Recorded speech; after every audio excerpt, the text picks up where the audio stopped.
시청자 여러분, 지난 주말과 주일 주 안에서 평안하셨습니까? 시작된 한 주간도 성삼일체 하나님께서 여러분과 늘 함께 하시기를 원합니다. 이번 주에도 변함없이 하나님 말씀 중심의 삶을 살아가시기를 원하오며, 현우리와 함께하는 올해 10번째 구원의 여정 출발하도록 하겠습니다. 2024년 10주차 하나님의 말씀은 로마서 6장 23절의 말씀이 되겠습니다. 자, 함께 외워봅시다.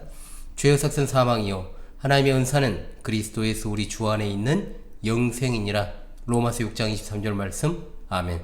다시 한번 외워보겠습니다. 죄의 삭은 사망이요 하나님의 은사는 그리스도 예수 우리 주 안에 있는 영생이니라. 로마서 6장 23절 말씀. 아멘. 익숙한 말씀이시기도 하고 또 제가 다루기도 했습니다. 오늘 본문은 로마서 6장 19절로 23절입니다. 예수 그리스도와 연합한 성도 세 번째 주제로 이 본문을 해설하도록 하겠습니다. 먼저 본문을 읽도록 하겠습니다. 로마서 6장 19절로 23절입니다.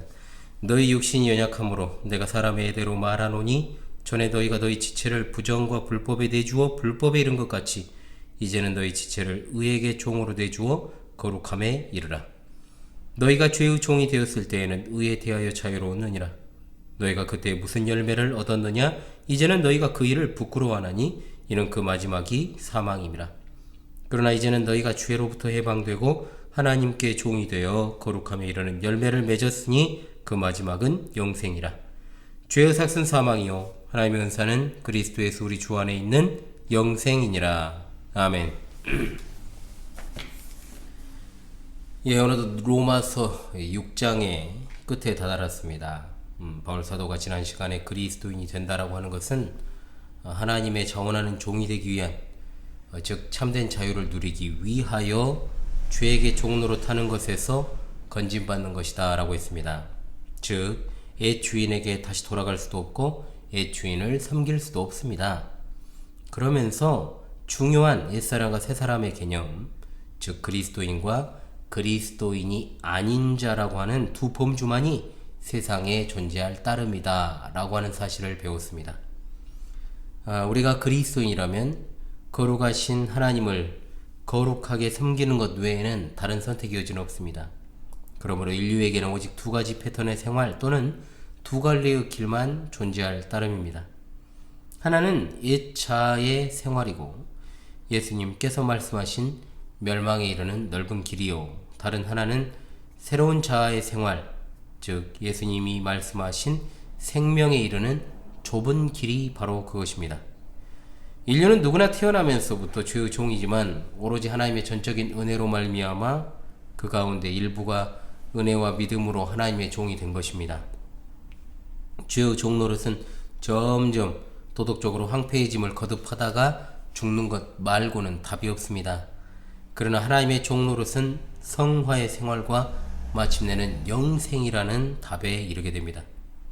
그러므로 바울 사도는 여기서 정확하게 바로 이러한 질문을 당시 로마의 성도들과 만대의 성경 독자들에게 던집니다. 그것은 본문의 가장 큰 방향을 설정하는 질문인데, 당신은 누구를 섬길 것인가 하는 문제입니다. 바울 사도가 19절의 말씀에서 너희 육신 약함으로 내가 사람의 애대로 말하노니 전에 너희가 너희 지체를 부정과 불법에 내주어 거룩함에 이르라고 했지 않습니까? 자, 이 말씀 요점은 무엇냐? 그것은 바로 우리가 살면서 두 주인 가운데 한 주인을 섬겨야 한다는 것입니다. 우리는 죄를 섬기거나 하나님을 섬겨야 되는데 중립지대는 없습니다. 이것이 바울 사도가 성령의 감동하심을 따라 기록한 내용의 요점입니다.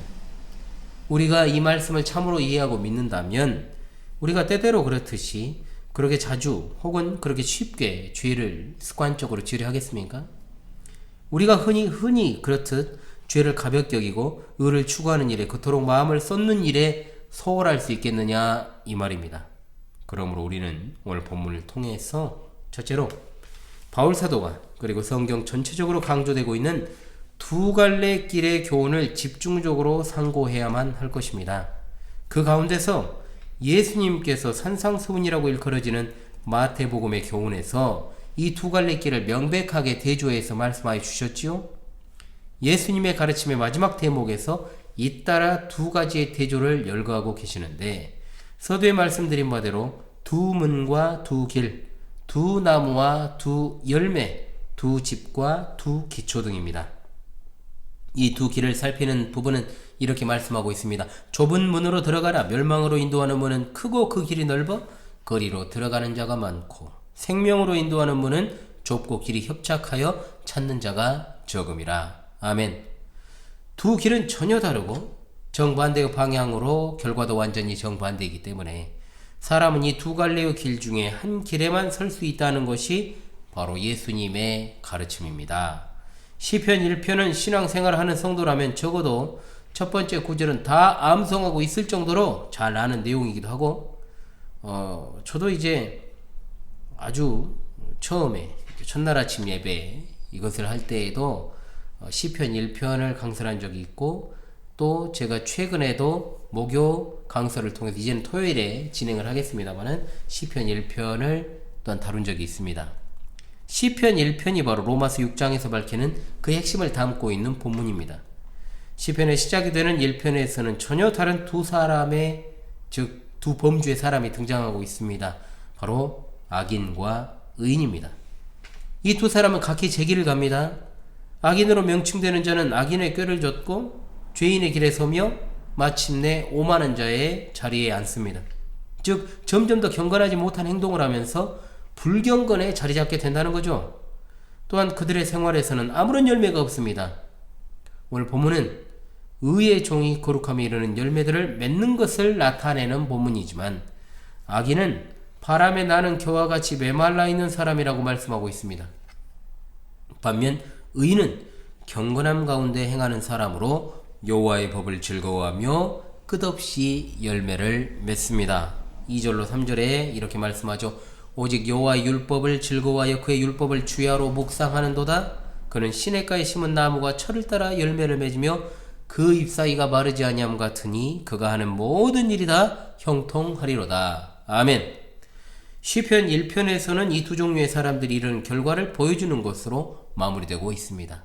악인은 심판을 견디지 못하며 죄인들이 의인들의 모임에 들지 못하리로다.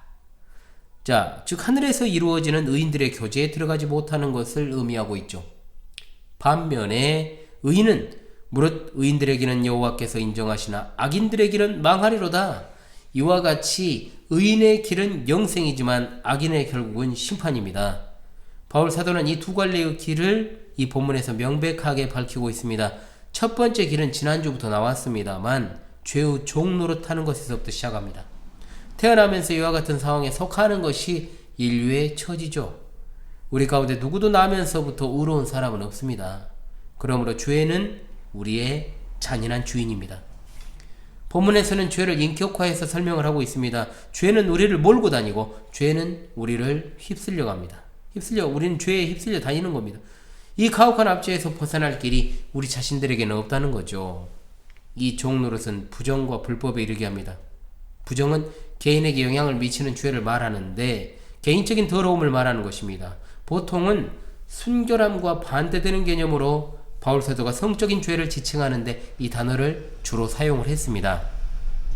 그리고 불법이라 함은 바로 하나님의 법과 인간의 법을 어기는 것을 뜻하는 것이죠. 어떤 학자는 부정이 오염이요 불법은 죄의 책임이라는 말로 아주 적절하게 해석하기도 했습니다. 그런데 이 불법이 점진적으로 발전을 합니다. 그래서 로마서 1장에서 죄의 항목들이 많이 열거가 되었지 않습니까? 그것들은 인간들의 내리막길이라고 했습니다. 악인의 꾀를 따르는 자들은 곧 죄인의 길에 서게 되고 마침내는 오만한 자리에 앉게 되며 결국은 어떻게 됩니까? 사망에 이르게 됩니다. 바울 사도는 사망이라는 단어를 3번이나 언급합니다. 16절, 21절, 31, 23절.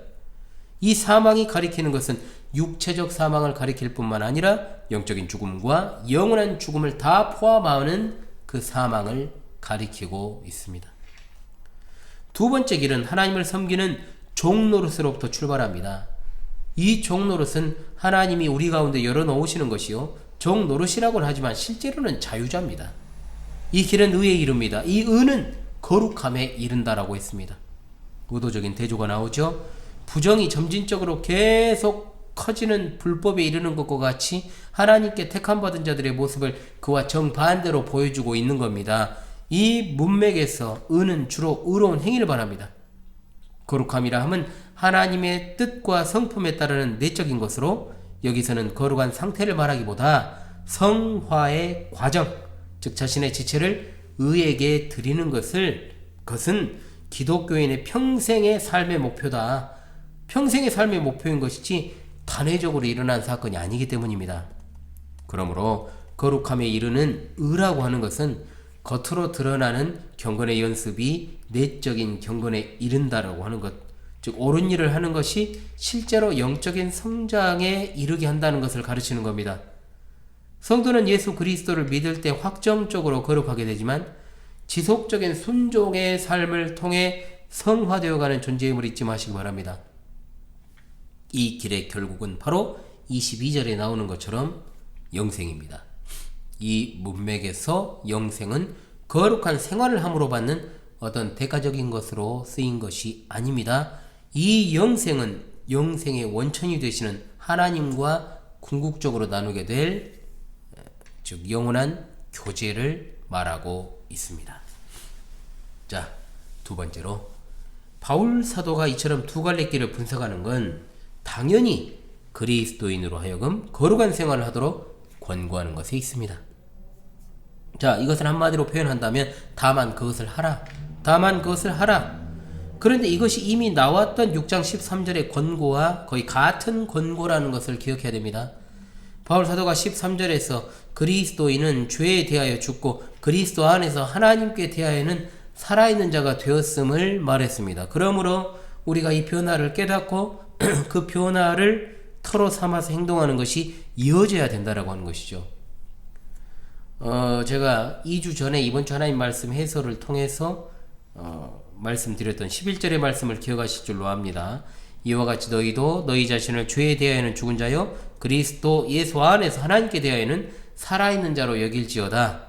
여기에 대하여 13절의 말씀에서 또한 너희 지체를 불의의 무기로 죄에게 주지 말고 오직 너희 자신을 죽은 자 가운데서 다시 살아나는 자같이 하나님께 드리며 너희 지체를 의의 무기로 하나님께 드리라고 했습니다. 그것을 이제 바울 사도가 19절에서 다시금 말하는 겁니다. 차이점은 죄에 대한 종노릇과 의에 대한 종노릇에 대하여 말하는 것입니다.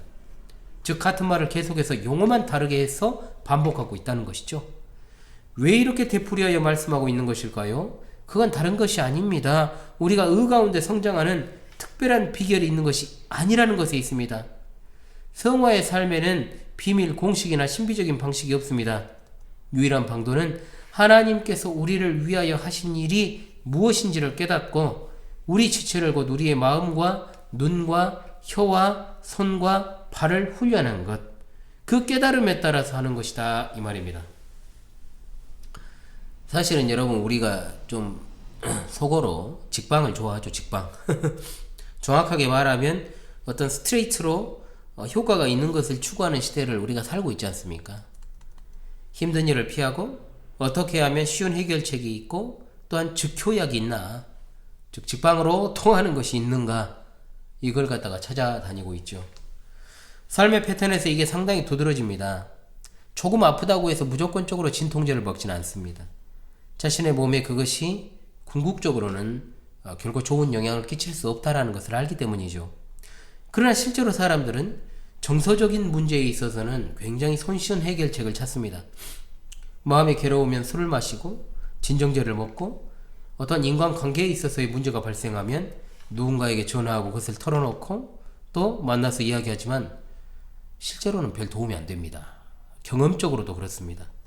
인간관계에 문제가 생겼어요. 그런데 인간한테 말한다고 그 문제가 해결되겠습니까? 결코 해결될 수가 없습니다. 문제는 그리스도인이라 불리는 사람들이 신앙생활에서조차도 자꾸 쉬운 길을 찾으려 한다는 겁니다. 그래서 정말 한참 오래전부터 현대 교회들을 살펴보면 어디나 슬로건이 있습니다.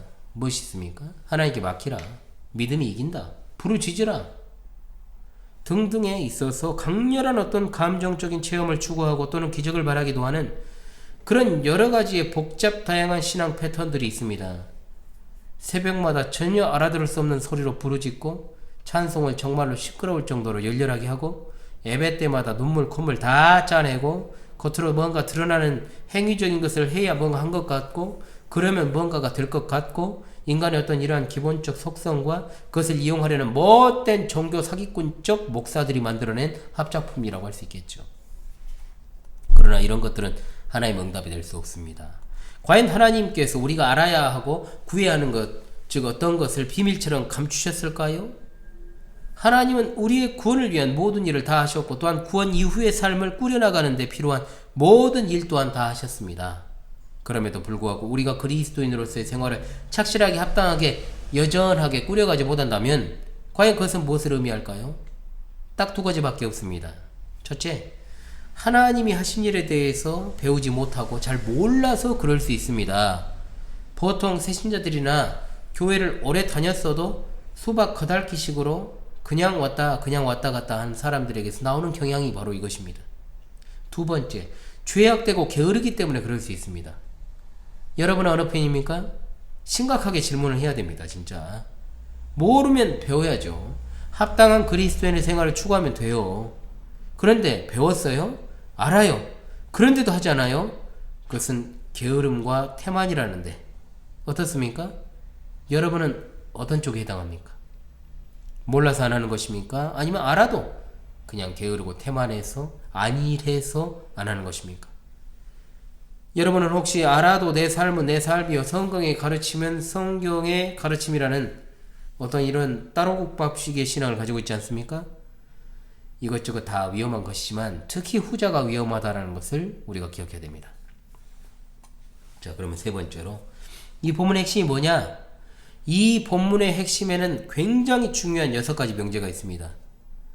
성화의 생활을 한마디로 표현한다면 구원받은 백성의 합당한 예배다 이렇게 말할 수 있습니다. 자, 그렇다면 6가지 명제 중에 첫 번째는 뭐냐? 11절로 13절에 나오는 가르침이 권고라고 했지 않습니까? 19절에 나오는 성화에 대한 가르침 역시 권고입니다. 권고라는 말은 뭔가 부족하고 사실은 명령이라고 해야 돼. 이게 맞습니다. 예수 그리스도를 믿기 전에 우리는 죄의 지배를 받고 있었고 그러므로 죄는 불의한 행동을 위해서 우리 지체를 자기에게 바치라고 명령을 했습니다. 그때 우리는 죄에게 순응합니다. 그러나 이제는 우리가 하나님의 명령을 받게 되었으므로 하나님께서 우리에게 의의 행동을 위해서 우리 지체를 하나님께 드리라고 명령하시고 계신다. 이 사실을 기억하시기 바랍니다. 두 번째입니다. 하나님의 목적을 위해서 우리 지체를 하나님께 드리라고 하는 명령은 우리가 마땅히 해야 될 일입니다. 일전에 말씀을 드렸습니다만 어거스틴은 죄에 대한 인간의 상태를 3가지로 분류를 했습니다.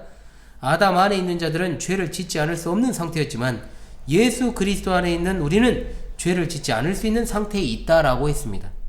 즉 죄의 속박으로부터 벗어나서 이제는 하나님의 종이 되었으므로 하나님께 순종하고 선한 일을 하고 의로운 생활을 꾸려나갈 수 있게 되었다라는 말이죠. 세 번째, 의의 무기로 우리 지체를 드리라는 명령은 이미 우리에게 일어난 일을 기초로 하고 있음을 기억해야 됩니다. 자, 우리가 로마서 6장에서 과거 시제로 그리스도인인 우리 가운데 일어났던 일을 말하는 동사를 한번 찾아서 동그라미를 하던 그 밑줄을 긋던 해봅시다. 자, 2절을 한번 보십시오. 2절 죄에 대하여 죽은이라고 되어 있습니다. 죄에 대하여 죽은. 3절에 세례를 받은. 4절에 역시 세례를 받음으로 동그라미 하고 계시죠. 줄을 하든지. 그 다음 5절에 연합한 자가 되었으면 6절에 십자가에 못 박힌 것은 8절의 말씀에 우리가 그리스도와 함께 죽었으면 그리고 이제 17절로 와서 교훈의 본을 마음으로 순종하여 그래 돼 있죠. 그리고 18절에 죄에게 해방되어 의에게 종이 되었느니라. 아멘. 자, 18절까지. 그리고 22절입니다. 죄로부터 해방되고 하나님께 종이 되어 라고 그랬습니다. 자, 여러분 어떻습니까? 이 방금 나열한 동사들이 다 이미 일어난 일들이에요. 그렇죠? 그렇습니까? 그렇습니까? 그리스도인이 하나님의 능력으로 거룩한 생활을 꾸려나갈 수 있는 것은 오로지 하나님께서 예수 그리스도를 통하여 이미 행하신 일 때문 외에 다른 근거나 기초가 없음을 확실히 새기시기를 바랍니다. 아멘. 그리고 네 번째 명제, 성화에 대해서 신약 성경은 우리의 처지를 깨닫고 그에 따라 행동하게 하는 것에 초점이 있습니다. 어떤 사람들은 이상한 식으로 가르칩니다. 그리스도께서 당신을 위하여 십자가에 못 박히셨습니다. 이제 남은 것은 당신이 그리스도와 함께 십자가에 못 박이는 것입니다. 여기다가 아멘 하면 안 됩니다, 여러분이. 여기다 아멘 하면 안 돼요. 자, 성경 어디에도 그런 가르침 없어요. 그런 가르침 없어요. 그리스도인은 이미 그리스도와 함께 십자가에 못 박혔습니다. 아멘. 이 명령을 우리에게 하시는 것은 그리스도께서 십자가에 못 박힌 사실이 이미 일어났고 우리는 그 일에 해당되는 사람들이기 때문이다, 이 말입니다. 다섯 번째, 이 명령은 전적으로 합당한 명령이라는 사실을 기억해야 됩니다. 구원받기 이전에 우리는 죄를 섬기던 죄의 종이었습니다. 그러나 이제는 하나님을 섬기는 것이 합당하지 않습니까? 2절을 필두로 해서 그럴 수 없느니라. 죄에 대하여 죽은 우리가 어찌 그 가운데 더 살리요. 그리스도인이 절대로 죄악 가운데 그대로 살 수 없다는 말씀입니다.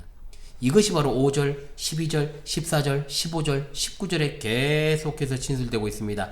즉 여러분이 계속해서 죄악된 생활을 하고 있다면 여러분의 행동은 도무지 그리스도교 신앙과 일치하지 않는다는 뜻입니다. 만약 여러분이 그리스도인이라는 사실을 내세운다면 그에 따른 생활도 바르게 해야 되는 거죠. 계속 똥밭에 굴러다니면서 알량한 좀 신앙 지식 좀 있다고 해서 자기 자신이 그래도 참된 신앙이라고 하는 것 주제넘은 짓거리다, 이 말입니다. 주제넘은 짓거리. 분명히 말씀했지 않습니까? 은혜가 넘칠 것이라고 생각하고 계속 죄를 짓는 짓거리를 하지 말라. 이와 같은 생각은 하나님을 모르는 어리석은 자들의 생각이라고 말입니다. 여섯 번째 명제입니다. 이미 앞서 언급했습니다. 우리가 거룩한 생활을 추구할 때 범하는 실수는 거의 두 가지입니다. 하나는 진리를 잘 배우지 못해 몰라서이거나 또 하나는 게으르고 나태해서 태만해서 이 진리를 우리에게 잘 적용하지 않기 때문입니다. 예수님께서는 제자들을 위해서 기도하실 때 그들을 진리로 거룩하게 하옵소서. 아버지의 말씀은 진리니이다. 아멘. 우리 사랑하는 파수꾼 성도들이시여, 지금 하나님의 종이 되었을 때, 하나님을 섬기는 자가 되었을 때 우리는 그 신분에 합당한 삶을 살아가야 될 줄로 믿습니다. 예수 그리스도를 믿음으로 말미암아 구원받았다면 예수 그리스도 그분을 위해서 그분을 닮아가며 매일 살아가야만 할 줄로 믿습니다. 아멘. 마지막 넷째로 죄의 삭과 하나님의 은사에 관한 것입니다. 이번 주 하나님의 말씀이죠. 성경에서 성도들이 가장 익숙한 절을 꼽는다면 로마서 6장 23절도 그 중에 하나일 것이라고 봅니다. 많이 듣고 많이 들었고, 이 말씀이 중요한 것은 이미 앞서 설명한 것처럼 성경이 교훈하고 있는 두 갈래 길을 요약하는 말씀이기 때문입니다. 5장과 6장은 사실상 같은 내용의 반복입니다. 표현만 달라졌을 뿐이에요. 5장의 끝부분은 아담의 불순종 그리고 예수 그리스도의 순종에 대한 대조가 나왔습니다. 아담의 불순종이 불러온 것은 정죄와 사망, 그의 후손 전체에게 이것이 가져주었고, 또한 예수 그리스도의 순종하심은 그와 연합한 자들에게 칭의와 생명을 가져다 주었습니다. 그러면서 율법과 은혜를 대조하면서 율법은 죄를 불러일으키고 죄의 결과는 사망이라고 했습니다. 그러나 은혜는 의와 생명에 이른다라고 말씀하지요. 6장에서는 두 가지 종노릇으로 이것을 설명하면서 죄에 대한 종노릇은 부정과 불법에 이르는 종노릇이요, 그 마지막이 사망이라고 했고, 또 다른 한편은 하나님께 대하여 종노릇하는 것입니다. 이 종노릇은 의에게 드려 거룩함에 이르고 그 마지막은 영생이라고 했습니다. 이것이 오늘 본문의 요약입니다. 죄의 삭은 사망이요 하나님의 은사는 그리스도에서 우리 주 안에 있는 영생이니라. 아멘. 여기 나오는 사망의 길과 생명의 길을 본문의 문맥과 취지에 맞게 생각을 한다면 이것은 불신자들이 받게 될 영원한 형벌과 신자들이 받게 될 영원한 생명을 말하는 게 아닙니다. 자, 지금 바울사도는 개인의 현재 상태를 말하고 있죠.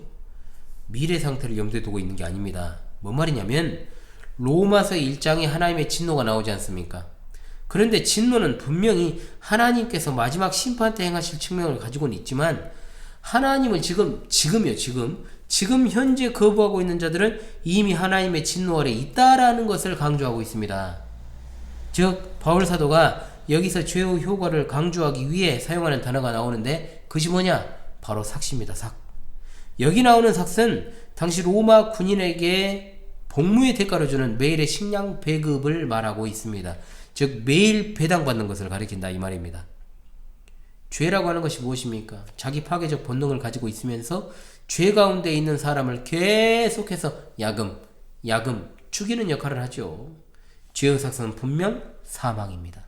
그것은 현재도 죽이고 있고 결국 죽게 만드는 것입니다. 그리고 생명의 길입니다.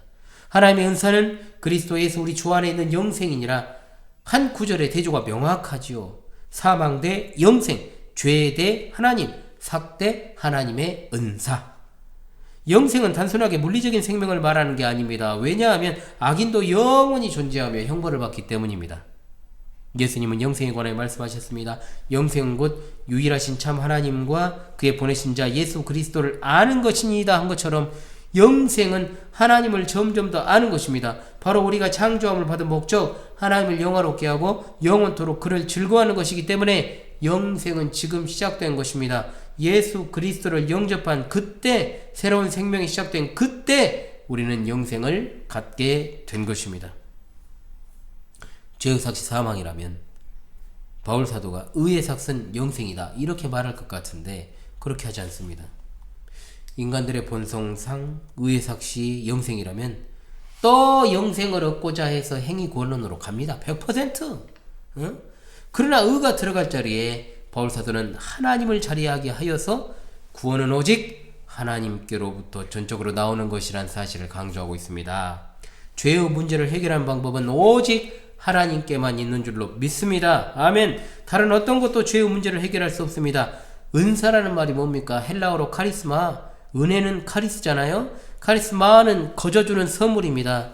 은혜입니다. 삭은 우리가 버는 것입니다. 삭을 받는 것은 우리가 어떤 활동하거나 일한 대가로 받는 것 아니겠습니까? 그러나 선물은 뭡니까? 번 게 아닙니다. 번 것이 아니에요. 이것이 바로 로마서 5장 끝에서 나온 요점이요, 로마서에서 거듭 나오는 주제입니다. 사람이 죄를 지어서 멸망하는 것은 자기 죄에 대해서 받는 마땅한 삭시입니다. 그러나 우리가 예수 그리스도를 말미암아 영생을 받는다면 그것은 우리 노력의 대가가 아닙니다. 예수 그리스도께서 이루신 공로에 근거하여 우리에게 주시는 하나님의 은사 곧 선물입니다. 너희는 그 은혜에 의하여 믿음으로 말미암아 구원을 받았으니 이것은 너에게서 나은 것이 아니오 하나님의 선물이라. 행위에서 나은 것이 아니니 이는 누구든지 자랑하지 못하게 하렴이라. 할렐루야. 아멘. 당신은 예수 그리스도 안에 있습니까? 세상에는 예수 그리스도를 구주로 모시는 분과 그렇지 않은 자 두 사람밖에 없습니다. 둘밖에 없어요. 여러분, 예수님을 위해 사십시오.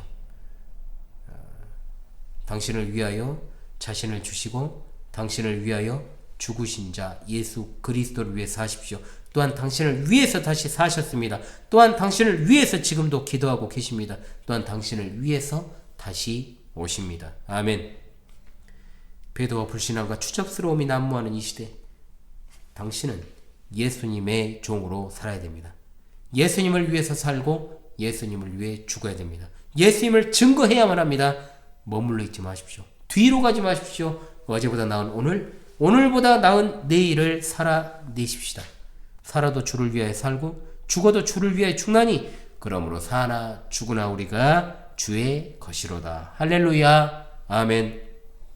다시금 이번 주 하나님의 말씀을 외우면서요, 하나님의 말씀이 가져다주는 위로와 평안을 충만하게 누리시는 한 주, 또한 하나님의 말씀대로 살아가는 한 주 되시기를 주님의 이름으로 간절히 소망합니다. 죄의 삭은 사망이요 하나님의 은사는 그리스도 예수 우리 주 안에 있는 영생이니라. 로마서 6장 23절 말씀. 할렐루야. 아멘.